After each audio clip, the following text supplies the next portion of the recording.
So first thing we're working with today is we have to do different types of notations when we're talking about our functions. So when we have set notation, our little squiggly braces up here, that just means you have a set. When you put the squiggly braces around it, that means you're saying here's a set of numbers or here's the set of something. If you have a little line right here, that is the phrase such that.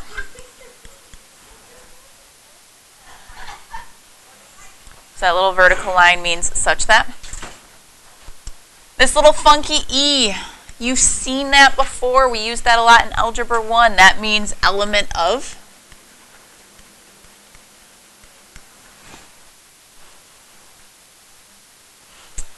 And then that little funky R there, that means the real number. So again, that's every whole number, positive, negative, every decimal, irrational number, rational number, all those things. So this example here, it's got the squiggly braces around it. So it's telling you that you have a set. And it's a set of coordinate points, x comma y, such that y is greater than x and x is an element of the reals. So that means x is really any number, decimal, fraction, whatever. So to come up with some examples for that, I'm going to start with my little squiggly brace because I'm still writing a set. I'm just going to write some examples of my set. And so really all we have to do is pick two numbers. It's just y needs to be greater than x. No. No. 4 and 6. Y needs to be greater than x. So, for example, I could have 3.7 and 5. Y needs to be greater than x. Let's come up with one more point. 1, 2. That one's an easy one. So that's just the main thing here. Y needed to be greater than x in that set. So again, I have it written down here. This reads as S is the set of all ordered pairs x, y such that y is greater than x and x is an element of the real numbers, which we went through that, but I have it written there for you to look back on. So we're going to practice writing in set notation here. So they want us to write k is the set of all real numbers. So k equals, and we'll use the letter x, so it's going to be x such that x is an element of the reals. I have a tendency to overemphasize my little line that means such that, so you guys know it's not a 1, that it's a straight line. Let's try this next one. P. Set P represents all x's less than 3. So I would write x such that x is less than 3.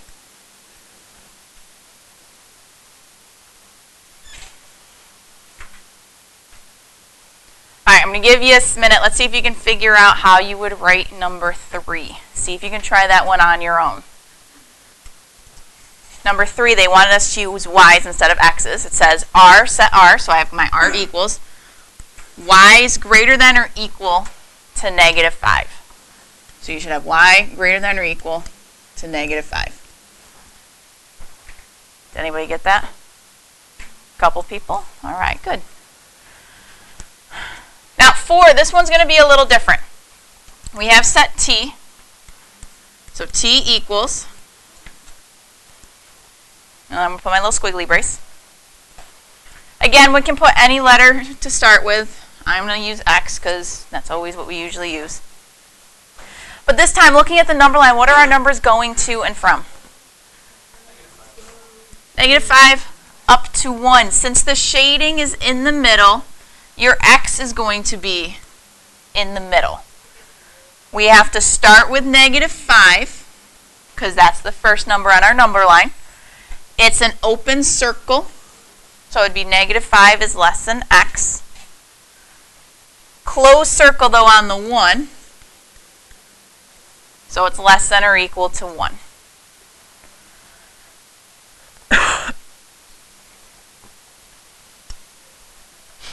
So that's our set notation. We'll keep practicing with it a little bit. The other kind we have is interval notation. I generally prefer interval notation. I think it goes a little faster. With interval notation, sometimes you have to deal with negative infinity and positive infinity. So you just have to remember negative infinity means it's all the way to the left in your negative numbers. It keeps going on forever that way. Positive infinity, that keeps going in your positive direction, so that's to the right. Goes on forever. With our interval notation, it uses parentheses and bracket. Parentheses means the number is not included. So with our interval notation, we see that parentheses, you know that number is not going to be part of it. On your number line, you would have an open circle at that point in time. Brackets means number is included. So on our number line, that would be like a closed circle. Now, whenever you have infinity in there, whether it be positive or negative infinity, it is always a parenthesis. Because remember, infinity goes on forever. You can never find an end to it to be able to put a bracket there. There's no official stopping point. So that keeps going on forever. It's always going to be a parenthesis. So let's try these ones. First one, k is the set of all real numbers. We're going to write this now in interval notation. So if it's all real numbers, that means it would start at negative infinity, which we would put a parenthesis there, because negative infinity goes on forever. And it would end at positive infinity.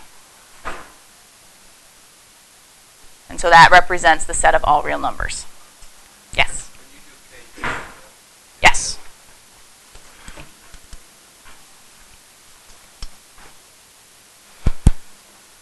All right, so let's try our set P. Oops, didn't mean to write an R.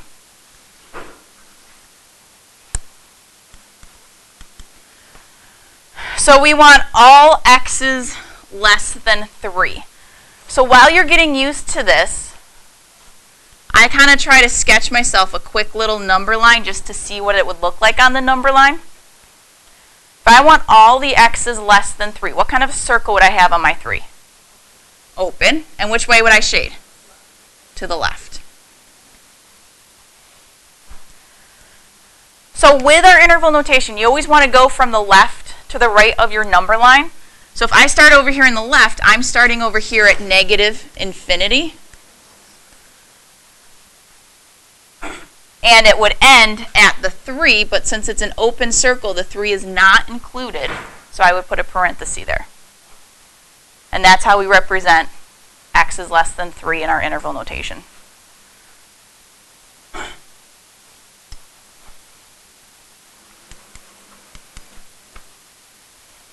All right, so for R, again, I sketch myself a quick little picture. I want y is greater than or equal to -5, so I put my little -5 on there. What kind of a circle would I have on -5? Closed, and I would shade to the right for greater than or equal to. So for my interval notation, the first thing I hit when I come from the left would be my -5. So I would put -5 on there with a bracket this time because -5 is included. And this would end at positive infinity, which is always a little parenthesis.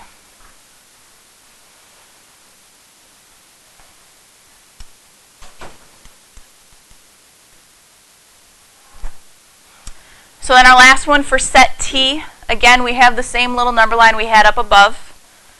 -5 has an open circle, so in interval notation I would put parentheses -5. Where does it end? 1, but it's a closed circle, so I would put a bracket around my 1. I think interval notation is a lot easier for those ones in particular.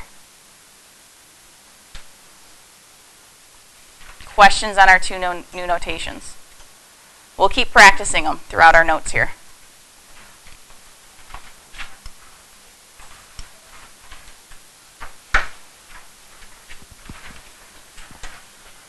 So we're also going to review our domain and range. Domain are which values? Your x's. Your range are your y's. So here we're going to write it in interval notation. So for our first picture there, where their domain, you always kind of want to ask yourself, are you going to use every single x value that you could possibly use? Yes, because of the two arrows. So when you use everything in interval notation, that goes from negative infinity to positive infinity. That means we're using every number.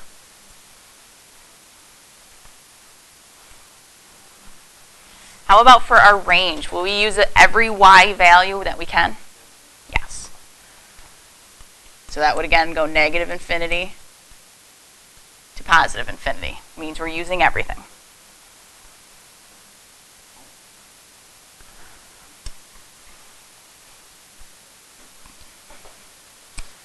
Okay, so number 2, we're going to write this one in set notation. That was the first one we did. So again, you got to ask yourself for your domain, are we going to use every single x value? Yes. So we would do x such that, does anybody remember those 3 letters we use when it's everything? X is an element of the reals. X, funky E, R.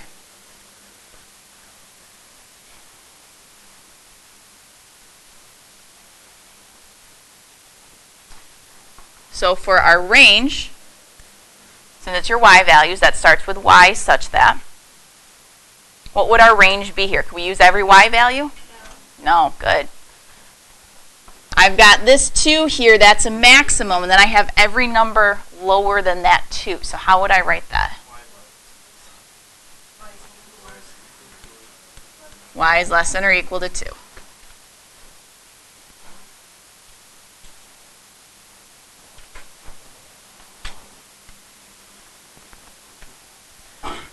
All right, let's try number 3. Number 3 is kind of tricky. So we've got to look at our domain. We're starting with set notation for this one. So I'm going to set up my little x and then my bar x such that. So it goes from here, which is what, negative 4? Negative 3, I can't see it too well. And then it goes to here, but then my graph jumps up and it keeps going to 1. And then it jumps up and it keeps going and it ends when? Positive 3. So our domain is purely from negative 3 is less than or equal to x because it's got a closed circle. And then is less than or equal to positive 3.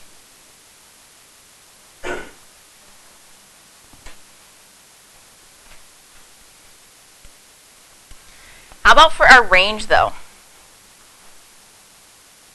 Doesn't it kind of skip around a little bit? We have here, my range is 1. Here, our range is 2. Here, our range is 3. Is it anything in between those? No, it's literally just those 3 numbers, 1, 2, 3. So we just write them out, 1, 2, 3. And that's your range. It's not going to be any other number.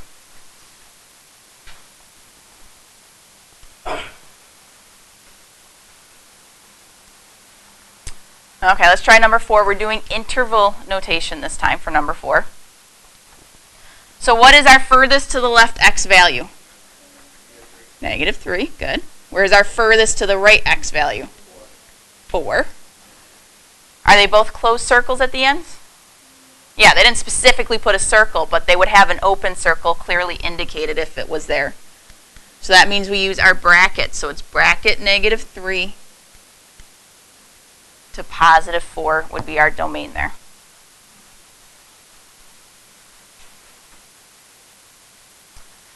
So how about for our range? What is our lowest y value? Negative 1. Highest y value? 3. So we would go negative 1 to 3.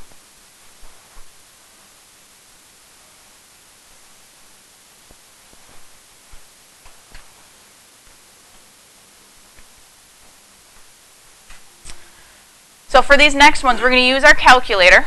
What I want you to do is just kind of sketch a little picture on your notes of what these look like. And then we're going to identify what our domain and range are.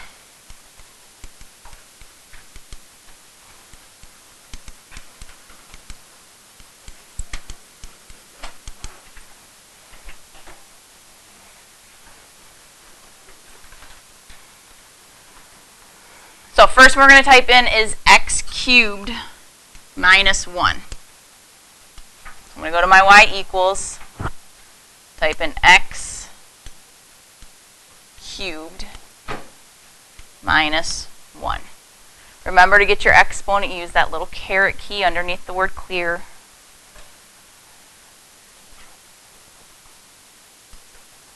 So if we look at our graph, that's what we got. So that's what we're going to sketch a little bit. You want to make sure it crosses your y-axis there at -1, crosses the x at +1.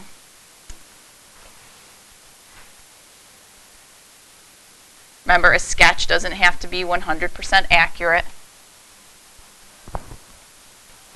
So what would our domain be for this? Let's do this one in set notation. What would our domain be? The XER, x such that x is an element of the reals. Our domain would be everything. What would our range be? Would I use every y value? Yeah, I would. It's going to keep going up. It's going to keep going down. I'm going to use everything. So y is an element of the reals.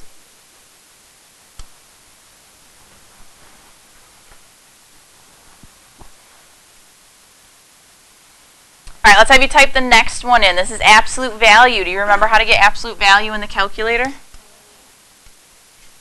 We got to put our negative first because we have a negative in front of our absolute value. Push math. Go over 1 so that NUM, our num, is highlighted, and it's that first one, absolute value. So it's negative absolute value of x. What is it, +1? +3. Thank you.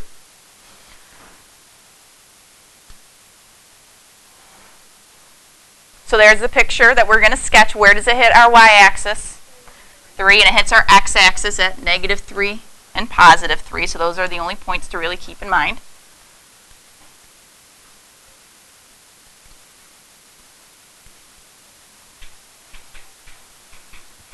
So there's my sketch. Let's do this one in interval notation. What would our domain be? Let's first say in words. What would our domain be? It would be what? Yeah, it's going to be everything. So in interval notation, it's -infinity to +infinity. Our domain is everything. What's our range? Very good. It's everything less than or equal to 3. So we would start with our -infinity, and it would go to 3 with a bracket because 3 is included.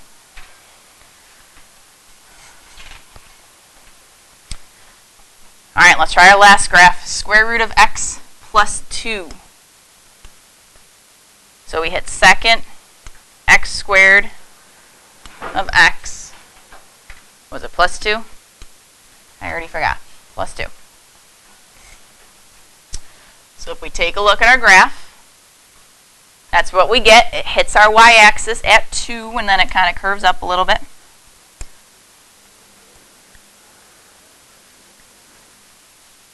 So that's what our graph would look like. So what would our domain be? Let's go back to set notation. X such that what? It's not everything. Ooh, so close. Greater than or equal to 0. Can't be a negative number in x because we don't do negative square roots. So what would our range be? Our lowest range value here, 2, and then it's going up. So it's what then 2? Greater than or equal to 2. So y bar, y such that y is greater than or equal to 2.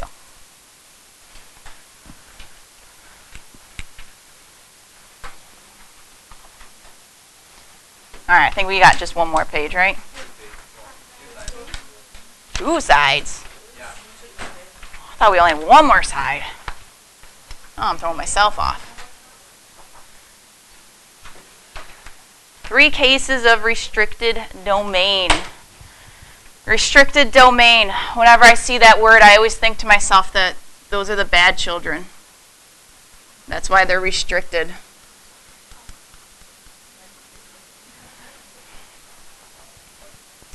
So we have 3 cases of restricted domains, and we're going to go through those. So generally speaking, when you have your graphs, x is an element of the reals is what your graph is going to be for your domain.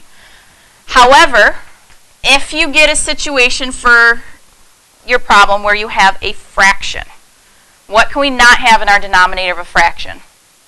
0. So the issue is you cannot have a 0 in the denominator.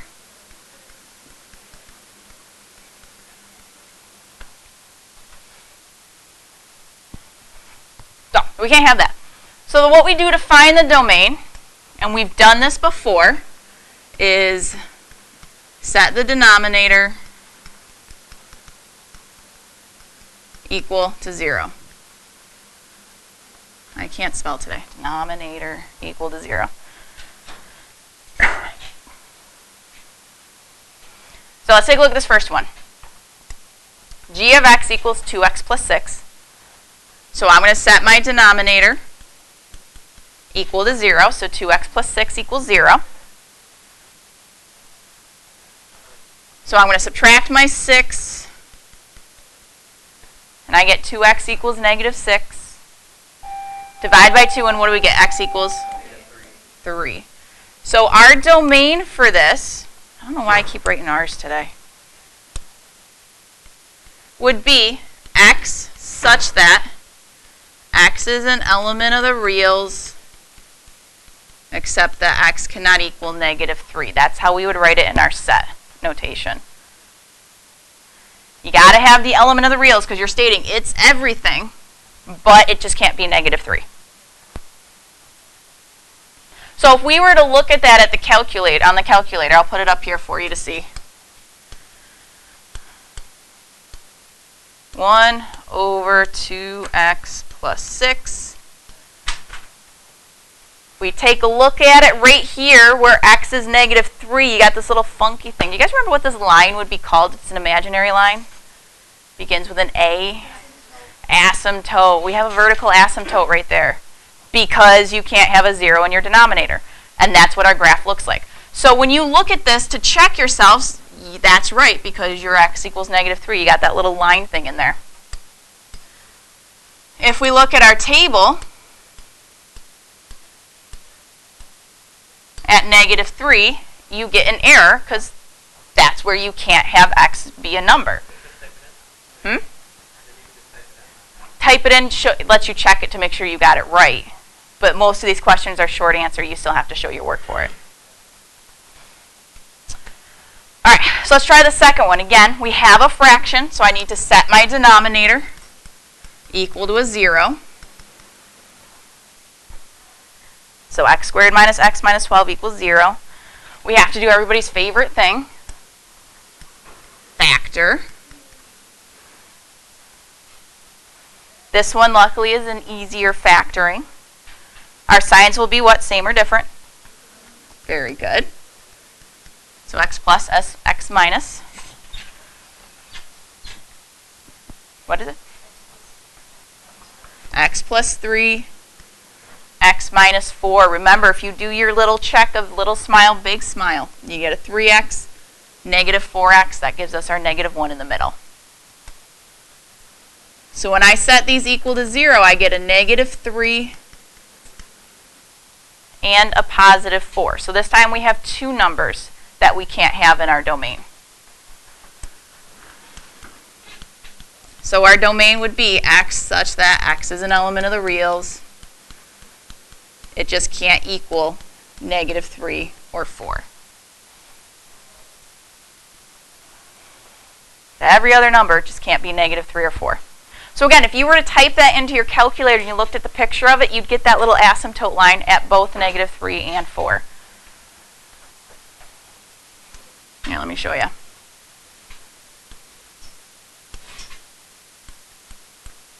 So we'd have x squared minus x. Nope, not what I wanted, minus 12. So looking at our graph, it looks even funkier when you have two of them. But this showing you your asymptote line here at -3, and then another one happening at x equals 4. So those are our fractions. And it says right here, asymptote, an imaginary line that graph gets closer to and closer to but never actually crosses, and generally we show it with a dotted line. Oh, they wanted us to sketch number 1. So let's have you guys type number 1 again into your y equals.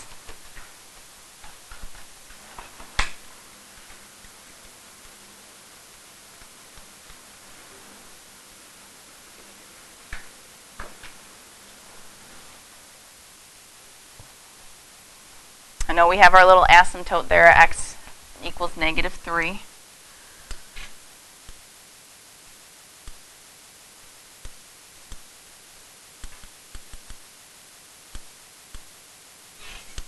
X plus 6.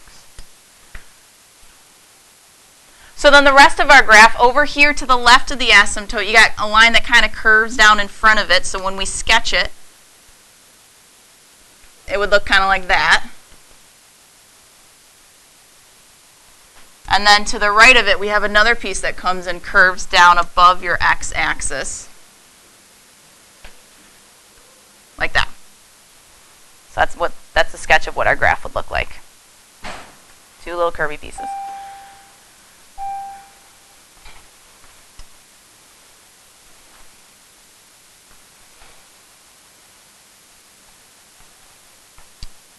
All right. Let's take a look at our next bad problem child. It would be your radicals. What is the issue we have with radicals? You can't have a what under the radical? Negative. So can't have a negative under the radical.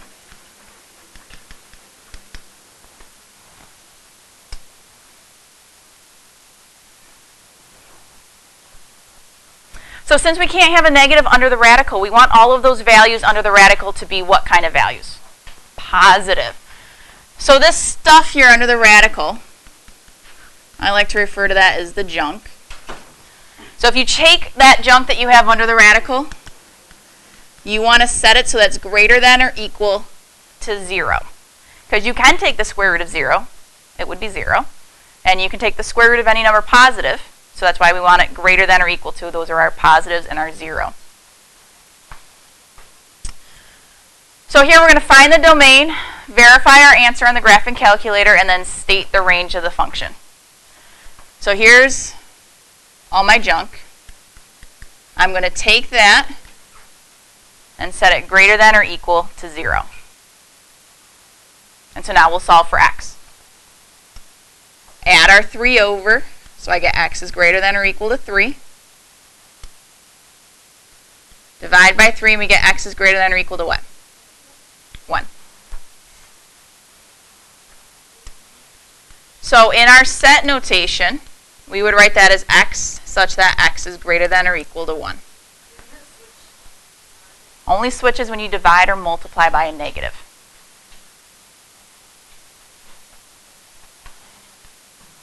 Yes?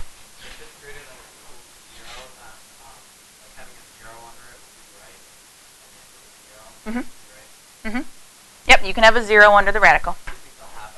Sometimes. So let's plug this in our calculator, check to see if we were right with our domain. So we'll go to our y equals, hit second x squared That didn't work. Second x squared. There we go. 3x minus 3. Look at our graph. Is our domain greater than or equal to 1? Yeah, so we got it. Good. What would our range be? Because it told us to find our range. What would our range of this graph be? Austin? Great. Perfect. So our range would be y such that y is greater than or equal to 0.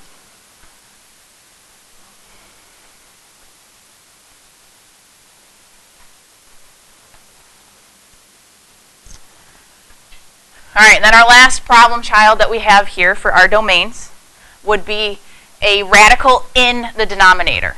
So that gets us two problems. You can't have the negative under the radical, but you still can't have a 0 in the denominator. So no negative under radical. No 0 in denominator.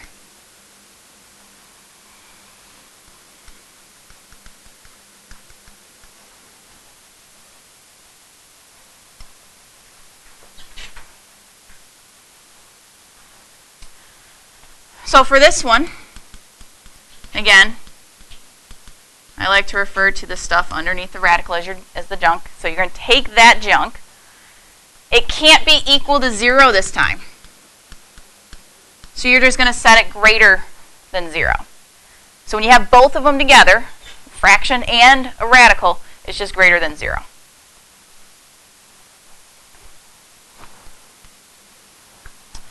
So let's try this example here. So I'm going to take the stuff under the radical, the 6 minus x. Since it's also in the denominator, it's just going to be greater than 0. So then for this one, I'm going to add my x over. So I get 6 is greater than x. So our domain, x such that 6 is greater than x.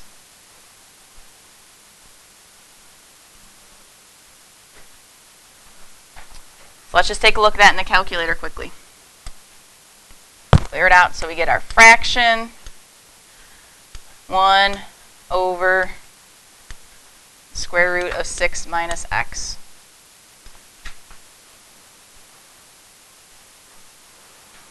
And there it is. It's everything less than 6. If you flipped your inequality, 6 is greater than x, which means x has to be less than 6, and it is everything that's less than 6. That would be our domain for that one. So those are your three cases. Fraction, set it equal to 0, solve for x. X can't be that.